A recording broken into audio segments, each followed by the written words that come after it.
I was born in the Cook Islands in Aitutaki. Beautiful place, beautiful island.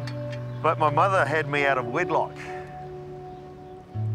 My father was, he's a New Zealand Māori, and my grandfather, he forbade them to get together because he was a married man. And my mother couldn't afford me, so I was raised by my grandparents.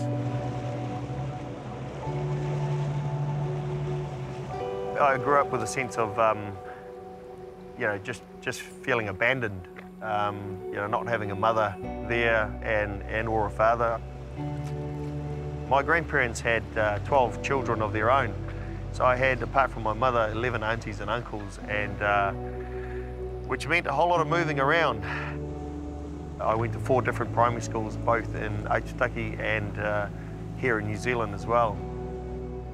When you're the new kid in school, often enough people would pick on you, so it was a lot of bullying. And but with that bullying and that sense of abandonment, I got angry, very, very angry, and started to lash out. All good? All good? All right. I became a handful for my grandparents, so it was time to give me back to my mother, who was living here in New Zealand. When I met her at that age, at 10, you know, she was, to me, she was a virtually perfect stranger, to be honest. We didn't get on well. There was one time she, while I was getting a hiding or a beating, she said these words, you know, that I should have dropped you as a baby. I should have killed you while I had the chance. You know, for a 10-year-old kid growing up, man, you know, already there's a whole lot of insecurity there, and that sense of abandonment, of being unloved, unwanted. That was just, yeah, that was a dead weight really pushing me down. And it just compounded and compounded, and I tried to find a way out.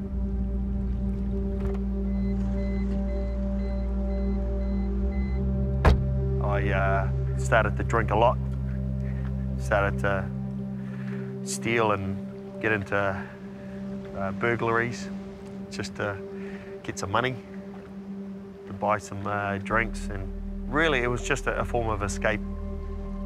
And I remember just in the middle of the night, you know, 1, 2, 3 o'clock in the morning, I would wake up screaming in sweat, and just looking in the bathroom mirror, looking at myself, you know, close up, looking into my eyes and saying, "Who are you? Who are you, Thomas?" I started dabbling in you know, marijuana and just drinking a lot, binge drinking, just to get some peace, just to get some sleep. On Sundays, you would hear these church bells going every Sunday morning, the local church. And inside of me, there was a sense or a voice saying, you need to go there. So that Saturday night, I went out clothes shopping, jumped in people's backyard in the middle of the night, took some clothes and thought, yep, this looks good, that looks good, it's about my size, and took it home, stole it, just to get ready for Sunday. I was getting ready to go to church, and there was a knock on the door, and I went and opened the door. He said he's Senior Sergeant Robert Knox of the police department, and I thought, oh no, I've been sprung. But he stated his business that he was there to take photos of a domestic abuse violence case. And I said, oh, okay, yeah, she's in there. So I decided to head up to church. A voice inside of me said, as I was walking in, sit next to the man with the white hair. I introduced myself and he introduced himself. His name was Rolf Goodwin. And after the service, he just wouldn't let me go. He just wouldn't let me go. He sensed that there was something. I was going through a struggle. And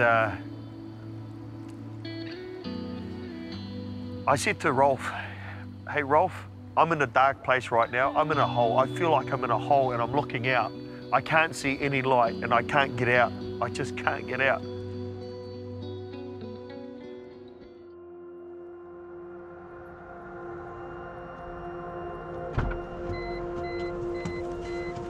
I went to work on the Friday and I bought myself a 6-pack of beers. I had 2 rolled joints and I'm about to head out of my flat with the rope. And I said to God, this is my last night. If you don't show up now,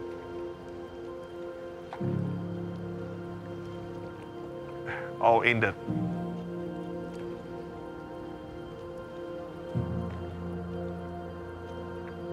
I opened the door, phone rings. G'day, Thomas, it's Rolf here. You know, Rolf, I'm quite busy right now. I have to go. He said, no. I just want to invite you for dinner on Saturday night. Oh, man, Saturday night? No, I'm not going to be alive then. He didn't give up. I said, no, Rolf, I'm busy. I've got to go. I've got to go. He wouldn't give up. From that night, Rolf took me under his wings and he tutored me. And I lived with him for 3 years, from 22 to 25 years old. But in those 3 years, I learned so much about God. I learned so much about prayer, what prayer can do. I learned so much about myself, being real, being honest, being genuine with people. I met this young lady, this gorgeous young lady. She's a Kiwi, European, red hair, beautiful, stable upbringing. I said, God, no. She won't like me, she won't love me. But we got to talking anyway, and one night we were talking about, you know, spending too much time together. I don't know what she was on about, but I didn't hear a word she said. And then all I heard was, so what do you think? And the first words that came out of my mouth was, to be honest, I like you. And I was even startled myself, and I could see the reaction on her face. She was like, so I mustered up the courage on the Sunday. This was on a Saturday night, on a Sunday to go and meet her father. When I looked around and I said, oh, okay, so who's your dad? She said, oh, that's him there. And I looked over and went, she didn't know, but my heart dropped, man, because her father was Sergeant Robert Knox, who I had met 7 years earlier in a domestic, and he came to film a family member that had been beaten up. I just looked over at him and I just went, oh God, no. No, if he's a caring father, a loving father, he will not let his daughter have a relationship with someone like me. So I mustered up the courage and the strength one evening after a church service, and I met him in the car park, and I went straight up to him. I said, Mr. Knox, I don't know if you know me, but I'm Thomas Mutua. And he looked straight in my eyes and he said, Thomas, I've seen your life over the last 7 years, and especially the last 3 years, the change inside of you. And yes, you have my permission, and above that, you have my blessing. Suzanne and I, we started courting, and for 2 years, we got married. You know, this year we're celebrating 17 years of awesome marriage. I can look back now of all the points in my life and see how through my insecurities, through my brokenness, through my crying out, I can see God at each point of my journey and saying, it's okay, I'm with you on this. It's okay, I'm with you on this. Like, even now, it hasn't been easy, and it's not easy. But overcoming each step, each battle, if I overcame back then, I can overcome what's coming ahead. Yeah, I just want to thank God for it. And just being real, just being there, you know, each step of the way.